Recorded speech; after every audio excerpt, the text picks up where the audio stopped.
Depuis de nombreuses années, elle est victime de son nom. La loi naturelle. Ce n'est pas une loi au sens juridique, comme celle promulguée par l'État, et elle n'est pas naturelle au sens où elle viendrait de mère nature.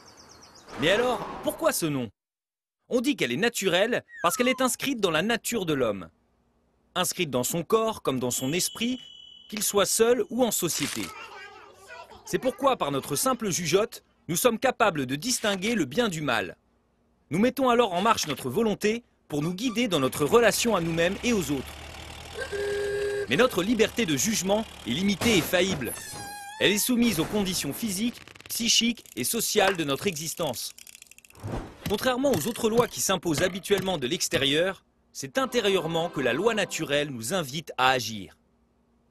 L'éducation intervient pour former notre conscience morale éclairée par les grandes traditions éthiques, comme les 10 commandements sur lesquels judaïsme et christianisme s'appuient. Mais cette loi fondamentale peut être connue de toute conscience droite, comme nous le rappelle saint Paul.